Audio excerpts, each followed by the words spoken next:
Pemirsa, bulan ini merupakan masa pendaftaran bagi peserta didik tahun ajaran baru. Namun di tahun ini terasa begitu berbeda. Saat pandemi, maka ada beberapa laporan miring seakan banyak pihak yang memanfaatkan kesimpang siuran prosedur pendaftaran tahun ajaran baru. Khususnya di tingkat sekolah menengah. Lalu seperti apa yang dialami orang tua maupun wali calon peserta didik? Pembenahan apa yang seharusnya dilakukan oleh pemerintah pada tahun ini jika mengacu pada masalah tahun lalu yang juga terjadi dan juga di masa pandemi.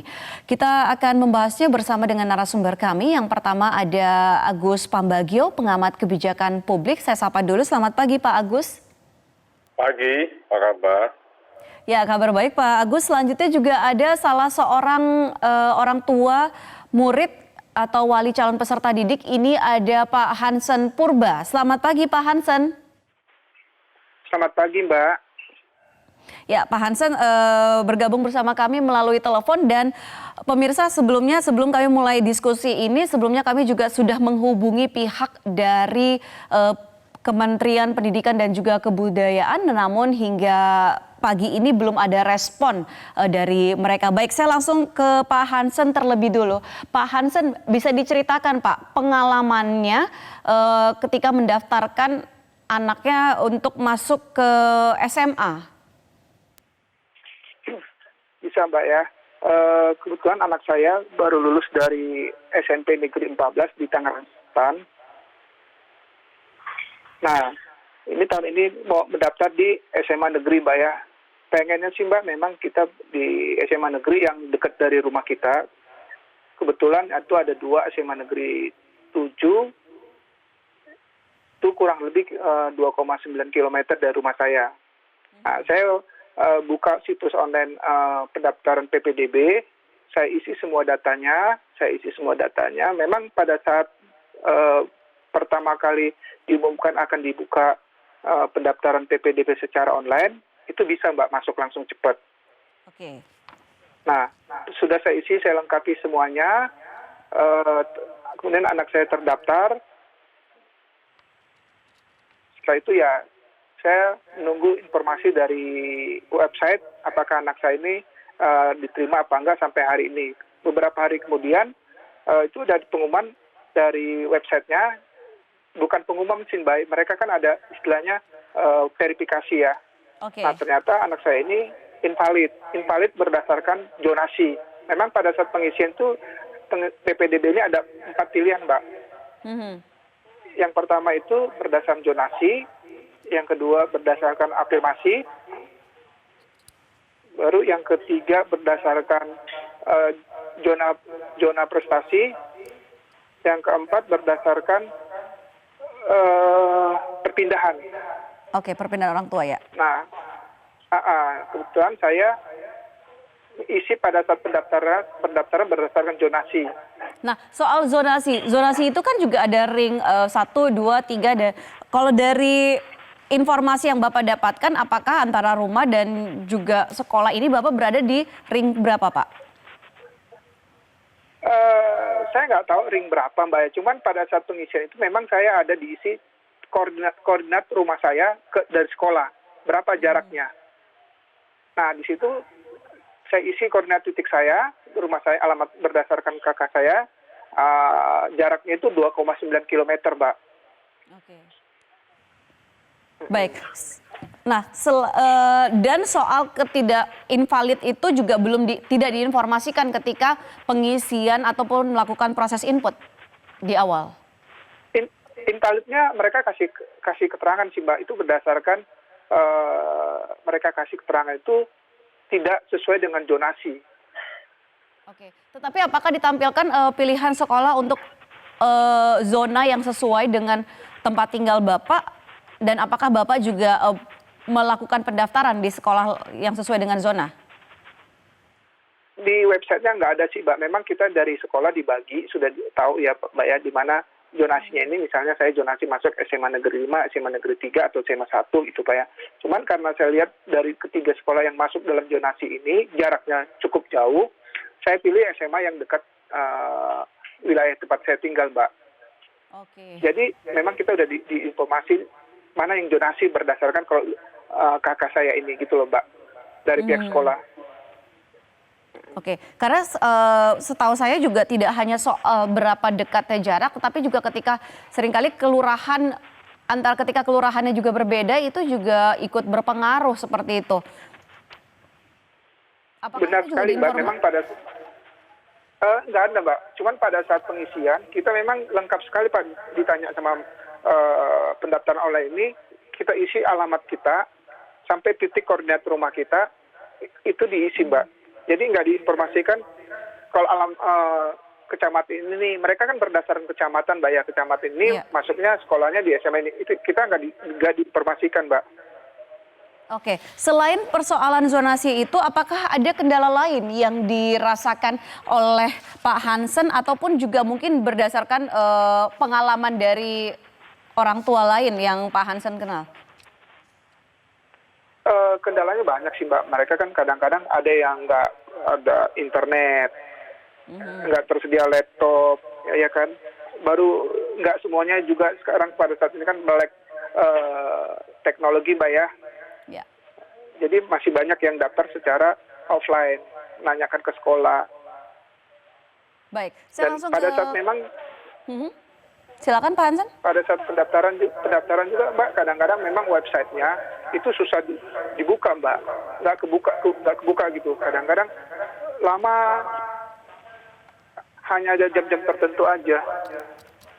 Oke, baik. Saya langsung ke Pak Agus. Pak Agus tadi Pak Agus juga sudah mendengarkan apa yang disampaikan oleh Pak Hansen bahwa lagi-lagi sebenarnya tidak semua orang tua pun juga mengetahui atau terinformasi dengan jelas mengenai sistem zonasi ini, di mana mereka harusnya mendaftar dan lain-lain. Selain itu juga ada masalah-masalah teknologi. Kalau Pak Agus sendiri dari catatannya, apakah ada hal-hal lain juga atau mau menambahkan dengan kendala yang terkait dengan masalah teknis ini? Ya, ada beberapa ya. Pertama memang betul kalau kita berhubungan dengan interkoneksi dengan online itu sulit sekali. Saya punya pengalaman sejenis pada waktu minta surat izin keluar masuk DKI. Itu susah sekali. Ya kan harus refresh beberapa kali sampai akhirnya saya nyerah. Nah, itu satu soal jaringan. Karena di sini Menkominfo saya tidak melihat bahwa dia bekerja keras untuk dalam situasi Covid ini meningkatkan kapasitas maupun jaringan untuk internet ini, karena orang semua sekarang bergantung pada jaringan itu yang pertama. Yang kedua betul juga tadi karena begini, ini kan zaman abnormal, saya mengatakan abnormal, kalau orang bilang new normal silahkan, tapi intinya kan pihak pemerintah dalam ini Kemendikbud, kemudian Kominfo dan sebagainya, dia harus punya juga contingency plan yang baik. Kalaupun itu macet-macet, masyarakat harus kemana dan harus apa yang harus diperbuat. Itu yang pertama. Yang kedua juga ini komunikasi publik dari masing-masing sektor ini harus diperkuat. Artinya kalau ada seperti Pak Purba tadi, itu komunikasinya bagaimana. Kemudian juga harus disampaikan kepada masyarakat bahwa misalnya nih, jadi komunikasi publik kalau dia lelet, internetnya siapa, nunggu apa. Dan juga dikasih tenggang waktu, jangan yang mepet, karena orang pasti panik. Ini yang harus disampaikan. Jadi komunikasi publik dalam situasi ini di setiap sektoral itu menjadi penting untuk disampaikan kepada masyarakat yang berkepentingan supaya dia bisa tenang, memasukkan, tidak khawatir anaknya tidak diterima karena salah tulis misalnya. Karena salah tulis juga sangat sensitif itu sistemnya. Soal nulis NIK, KK, kemudian rekening bank BUMN-nya, terus nomor HP, email dan sebagainya itu jangan sampai salah, karena salah satu dia pasti tidak masuk ke sistem itu. Oke, jadi itu adalah dua masalah utama yang terjadi saat ini. Baik, kita nanti masih akan membahas mengenai hal ini di segmen berikutnya, Pak Agus dan juga Pak Hansen tetap bersama kami dan tentu saja kami akan segera kembali. Ya, pemirsa, Anda kembali bersama kami dan kita masih membahas mengenai kendala yang ditemui saat pendaftaran siswa di tahun ajaran baru ini. Saya masih bersama juga dengan Pak Agus Pambagio, pengamat kebijakan publik, dan juga ada Pak Hansen Purba, salah satu orang tua murid. Pak Hansen, saya kembali ke Anda, Pak Hansen. Kalau tadi Anda mengatakan bahwa akhirnya anak Anda diinvalid seperti itu pendaftarannya dan juga tidak bisa mendaftar di sekolah yang diinginkan.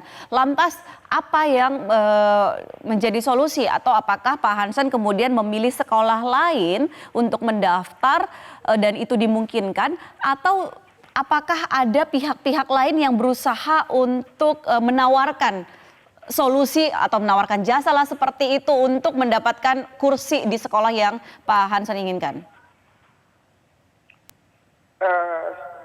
Kebetulan Mbak, anak saya dan saya sendiri sih pengen memang sekolahnya ini di tempat yang saya daftar ini Mbak ya. Di SMA 7. Nah, ketika pengumuman di websitenya itu ada nama saya dibilang invalid berdasarkan zonasi, saya datangin sekolahnya. Saya masuk ke sekolah, memang harus lapor dulu ke satpamnya Mbak ya. Saya menanyakan, mereka menanyakan ke saya apa maksud dan tujuan datang ke sini. Saya langsung ngomong, saya hanya mau nanya kenapa nih anak saya berdasarkan pendaftaran online invalid. Keterangannya karena tidak masuk dalam zonasi. Nah, mereka langsung nawarin mau dibantu apa enggak. Nah, akhirnya saya ketemu dengan salah satu pengurus di sana. Pengurus di sana saya banyak bicara sama dia. Dia memang menyarankan itu di luar zonasi di sekolah yang akan saya daftar tersebut, Mbak. Nah, setelah itu dia kasih solusi sama saya kalau bisa daftar ulang lagi, ambil yang jalur prestasi. Kebetulan anak saya nilainya cukup bagus Mbak ya. Nah, saya coba lagi, setelah balik itu saya coba lagi, cuman memang nggak bisa dibuka lagi Mbak. Situsnya sudah tidak bisa dibuka? Iya, nah memang pada saat saya bicara sama pengurus sekolah di sana, dia bilang memang lagi bermasalah, dan seperti yang Mbak bilang tadi, memang ada yang nawarin saya melalui jalur lain, Mbak. Oke, nah, itu jalur apa? Misalnya, jalur khusus, Mbak, jalur khusus ya, masuk, mereka minta duit, Mbak ya, gitulah. Iya. Supaya anaknya masuk sekolah ini. Oke, Saya sendiri kalau sih, kami boleh tahu berapa besaran yang diminta untuk masuk melalui jalur khusus dalam tanda kutip itu? saya diminta 15 juta, Mbak. Oke. Baik. Tetapi mereka mengatakan bahwa itu akan lewat jalur khusus, jadi tidak masalah soal zonasi, kemudian juga mereka menjamin anak Bapak bisa masuk ke dalam sekolah tersebut. Mereka sih ngomongnya seperti itu, Mbak. Dan memang setiap tahun kalau saya dengar-dengar, Mbak ya, memang ada sekolah ada 1 sampai 2 kelas yang memang disediakan untuk hal yang seperti itu. Oke, baik. Saya langsung ke Pak Agus. Pak Agus, ini kan sebenarnya mungkin yang dialami oleh Pak Hansen itu juga bukan hal yang baru seperti itu. Tadi katakan juga tahun-tahun sebelumnya, dan juga mungkin tidak hanya Pak Hansen, tahun ini ada sejumlah juga mungkin orang tua siswa yang ditawari hal serupa. Nah, sementara kan maksud untuk sistem zonasi ini untuk meratakan kesempatan untuk para siswa, kemudian ada prestasi, kemudian sekarang juga ada usia, dan juga soal perpindahan orang tua. Tetapi ujung-ujungnya ya ketika itunya tidak jelas informasinya, ini sangatlah rawan untuk dimanfaatkan pihak-pihak tertentu yang ingin melakukan, mungkin bisa dikatakan jual beli kursi seperti itu. Iya betul, di Republik ini apapun itu diperjualbelikan, mulai dari korak shipping sampai satelit itu diperjualbelikan, ya. Jadi korupsi memang menjadi sebuah tema yang pasti akan terjadi di semua sektor di Indonesia. Makanya saya selalu sampaikan dengan penggunaan sistem online ini kan mengurangi korupsi seharusnya. Tapi menjadi persoalan ketika sistem itu tidak handal, seperti yang sekarang. Saya berkali-kali juga mengalami, lalu saya telepon Pemprov DKI, baru itu bisa karena saya telepon. Kan harusnya tidak begitu. Masyarakat dengan mudah bisa melakukan seperti kalau saya lakukan, tetapi saya harus menelepon dan tidak saya bayar apapun, Anda harus selesaikan ini, gitu ya.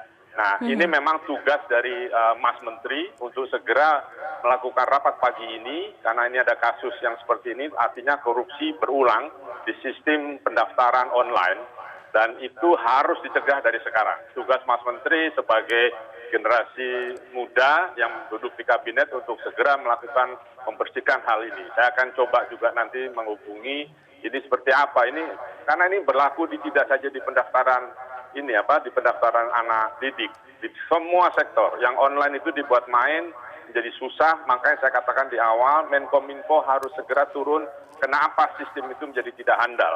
Apakah karena terlalu banyak orang yang menggunakan atau sistemnya memang tidak handal? Ini harus dijelaskan kepada publik. Nah, sayang sekali kita tidak bisa mendapatkan penjelasan itu pagi ini karena sampai dengan saat ini atau detik ini pun kami mencoba untuk menghubungi pihak dari Kemendikbud, tetapi lagi-lagi belum ada respon. Iya, memang menjadi sulit buat mereka untuk menjawab, makanya saya harapkan ini milenial menjadi menteri, dia harus juga milenial melakukan tindakannya. Karena ini aparat di bawahnya mengerikan sekali. Ini kasihan orang tua murid yang sekarang sedang mendaftarkan anaknya. Bayangkan satu anak 15 juta, kalau ada 2 anak, 3 anak mendaftar kan sudah 45 juta. Bahkan tadi dikatakan biasanya, Pak Agus, mohon maaf saya potong, bahkan tadi kalau menurut Pak Hansen biasanya memang ada 1 sampai dengan 2 kelas itu yang disiapkan untuk jalur khusus dalam tanda kutip ini. Bisa dibayangkan ada berapa banyak sekolah di Jakarta, ada berapa banyak pun sekolah di Indonesia. Betul, padahal kan sudah ada dana BOS segala macam ya. Jadi artinya memang itu yang harus dibersihkan. Mumpung kita sedang masa abnormal seperti sekarang ini, sistem dirubah segera baru. Jadi saya sangat berharap pada Mas Menteri untuk segera mengambil tindakan apa yang terjadi di bawahnya. Semua persoalan regulasi juga harus dibereskan. Ya, jadi sekali lagi ini masyarakat di tengah yang sebelah tidak pastian ini harus segera ditolong. Jadi Kemendikbud harus segera menghilangkan praktek-praktek mafia seperti itu dan berulang, dan apalagi ini di kasus pandemi seperti sekarang. Jadi tidak ada cara lain, dan juga Menteri Kominfo tidak hanya di sistem pendaftaran, di semua sistem perizinan kita untuk dalam menangani kasus pandemi ini lemot sekali sistemnya. Dan itu harus ada reaksi cepat dari Menteri Kominfo untuk segera membereskan kenapa itu terjadi. Ya, dan segera diperbaiki semua jaringan seluruh Indonesia. Ini pendaftaran seluruh Indonesia. Jadi bisa Anda bayangkan berapa uang haram itu akan beredar kalau sistemnya tidak betul. Oke, selain itu tentunya juga ketika pun tidak semua daerah tentunya memiliki akses internet yang sama seperti di ibu kota, ataupun juga tidak semua orang tua ini kemudian mereka paham dan bisa mengakses internet secara leluasa. Mungkin juga ketika harus pendaftaran itu dilakukan secara offline atau langsung ke sekolah, jangan lupa untuk memastikan protokol itu juga protokol kesehatan juga dilakukan dengan baik. Jadi contingency plan dari Kemendikbud harus jelas. Ketika online-nya tidak jalan, diapakan. Ya, seperti misalnya COVID, di situ tidak ada rapid test, tidak ada PCR, harus pakai apa? Surat influenza. Nah, tapi semuanya harus sama-sama paham bahwa sistem itu diakui sama dengan karo online. Baik, terakhir saya ke Pak Hansen. Pak Hansen, lantas apa yang akan Pak Hansen lakukan sekarang? Apakah kemudian akan menerima tawaran jalur khusus itu atau ingin mencoba untuk mendaftarkan anak sesuai dengan zonasi yang tadinya sudah diinformasikan oleh pihak sekolah? Kalau saya sih Mbak, dengan penawaran itu bukan saya nggak mau, tapi saya tidak akan mau Mbak. Mbak bayangin baru 15 juta. Dengan ke orang-orang yang nggak jelas, saya bilang sih ya. Ya akhirnya saya gini Mbak, ada 2 pilihan saya daftarkan berdasarkan zonasi sekolah anak saya, atau yang kedua pilihan yang reasonable ya saya masuk sekolah swasta Mbak. Sebenarnya Mbak, sistem zonasi ini saya sebenarnya setuju, karena kan pemerataan ke semua anak sekolah ya. Tapi yang harus diperbaiki itu banyak sistemnya Mbak. Di dalam itu harus diperbaiki. Misalnya kan tempat tinggal itu memang harus ditarik yang terdekat, tidak hanya berdasarkan zonasi, tapi titik tempat tinggal antar sekolah itu harusnya dipertimbangkan. Ada teman saya juga cuman jaraknya 100 meter dari sekolah, karena tidak masuk zonasi nggak bisa sekolah di situ. Nah, hal-hal seperti ini yang memang harus diperbaiki oleh Kemendikbud ya, oleh Pak Narim ya, Pak Nadiem Karim ya. Baru yang praktek-praktek seperti ini, seperti tadi Pak Agus bilang ya, kita harus akui Mbak, di Indonesia ini memang praktek begitu hampir semua aspek Mbak. Baik itu berurusan dengan pemerintah, berurusan dengan perizinan. Baik, intinya jadi jangan sampai maksud baik untuk memberikan kesempatan yang merata untuk para siswa untuk bisa bersekolah di sekolah sekolah pilihan mereka yang juga dekat secara lokasi dan lain-lain. Ini pun juga karena pelaksanaannya yang tidak berjalan dengan baik, malah niat baik tersebut malah tidak kesampaian seperti itu. Baik, terima kasih Pak Hansen dan terima kasih juga Pak Agus Pambagio sudah bergabung bersama kami di Metro Pagi Prime Time kali ini.